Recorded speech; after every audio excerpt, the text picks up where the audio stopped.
All right, hello and welcome to the Congentivist Chronicles. Congentivist Chronicles here. I'm your host, Bobby Sage. And today is just a kind of a bulletin, I guess, if you will. I ran across a story about an incident that happened actually last week. It was the fatal slaying of a rookie Shreveport, Louisiana police officer by the name of Shateri Payne. Well, I just found out that apparently the boyfriend of her boyfriend was arrested along with two other accomplices. And when I first heard of this story, it's not one of those things that you wanted to be right about, right? You didn't want to be right, but I just had a hunch. Something told me that this was a crime of passion, if you will. Something even told me that it might have been a result of somebody got jaded in a relationship, somebody got jealous, something that maybe had to do with the relationship being somewhat provocative. But bottom line is, I knew that something was suspicious about it because, for one, I just had a hunch. All right. According to NBC News, the boyfriend of a rookie Louisiana police officer fatally shot last week was arrested and charged with her murder. That's what authorities said during a press conference today. Trevon Anderson, 26, is accused of killing Shateri Payne outside their home in the Cato Heights neighborhood of Shreveport on January 9, and then allegedly making up the story to investigators, blaming the death on an unknown assailant, according to Shreveport Police Ben Raymond, police chief. Two other men, Lawrence Pierre and Glenn Frierson, were also arrested in connection with her death. All three suspects are being held on second-degree murder, according to Chief Raymond. The night of the shooting, Anderson was brought in for questioning and told police that he was inside the home and heard gunfire. He said he then went outside and fired at a person he thought was the suspect and then noticed that Payne had been shot. Anderson said he then called 911. Chief Raymond said evidence shows that Anderson allegedly shot Payne multiple times. Payne, who shared a young child with Anderson, died at Oxnard LSU Health Hospital. Authorities have not yet released a motive for the crime, which Raymond called a senseless act of violence. Chief Raymond. Investigators are also not saying how Pierre, 22, and Frierson are involved. Raymond told reporters that he believes all three men know each other, but could not say if Frierson and Pierre were at home at the time of the shooting. Payne had been on the job for a few months when she was killed. The 22-year-old was hired by the Shreveport Police Department in July 2018 and graduated from the academy in November. And funeral services are pending, be held over the weekend. Rest in peace. So, as far as that goes, at least someone's going to be held accountable for it. Of course, it doesn't really change things. I mean, it's just tragic. It's even more tragic. You know, there's a child that's going to be left behind from this 2-year-old daughter. And that's a lot to really sink in. Apparently she was leaving home for work. It's unclear to me if she actually was in uniform.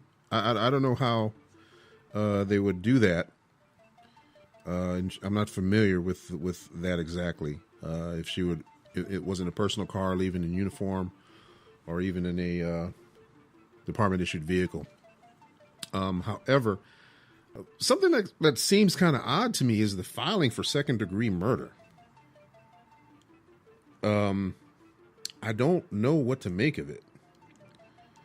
I really don't know what to make of this. As far as, I mean, like I said, in reflecting on this, when I first heard this story, or when the story first broke, something told me that that this was an impulsive type of, not really an impulsive event. I mean, I don't think it really took a lot of malice and a forethought, I guess. I don't know.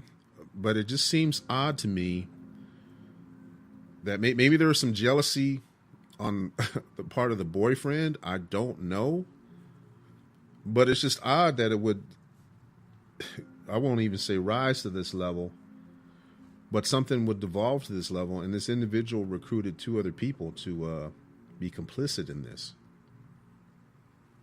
And I would think that, being that she was a peace officer, I mean, well, she just graduated, but was a certified law enforcement officer. I would think that really it would be I would suppose it would be assault or a murder of a law enforcement officer. It'd be capital murder. That's what I would think. I'm not sure what led them to that conclusion for second-degree murder, but we'll have to wait and see. We'll wait and see how it plays out. But really, it's just a tragic instance here. And I'm not comparing it with anything else, but it just seemed rather odd to have, well, someone at this age that's starting in this profession. She was 22 years old. And there was another female officer in California that was killed at random. That was more of a random event from what has been reported. I'm not going to get into any other theories or anything like that. You know, apparently that individual used a semi-automatic rifle to do what they did. So I don't necessarily know anything more about that, other than that officer was responding to a traffic collision call, and I guess was met with gunfire. And she was 22 years old. So, I mean, we can go into another conversation about the ages of police officers and that, but this isn't the place for that right now. I'll probably get into that a little later. And at some point, I'll even shed some background as far as my prior experience and, you know, knowing from where it is I speak. That's why I can tell you that I had a hunch that this incident, this murder in Shreveport, was something that was planned and something that happened as a result of crime of I won't even necessarily say a crime of passion, because it seemed to me that there was some planning involved, because if he involved 2 other actors, I don't know, I'd have to look into their statute, the Louisiana statute, and find out what elements that it would take to meet a second-degree homicide. But they're in custody, so we'll have to see how it plays out. And the tragedy in this, aside from a young officer's career, not even having a chance to start a career, but a 2-year-old, a little girl was left behind because of this. No one really knows the reason. You know, someone's left, a little 2-year-old left behind as a result of this. Very selfish, very selfish. Okay, I just wanted to post that up real quick and just check in, let y'all know about it. I might write up a blog on it about this deal. I'm trying to format things and get things together here for the Cogenevis Chronicles. You could also review and take a look at those blogs that I got posted up at the blog site at the cogenevis.blogspot.com, thecogenevis.blogspot.com. So you can take a look at those if you'd like.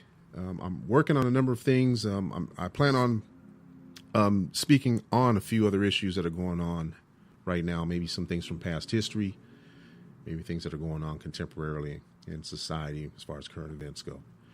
So I just wanted to check in right now and get this punched in and let y'all know what I felt about this. It's just tragic, absolutely tragic, and I'm actually glad to see a break in this story, that they got the persons responsible for this in custody. So that's it for me. I'm Bobby Sage, your host here on the Cogenevis Chronicles. Thank you for tuning in, and we'll check you out next time. See you later.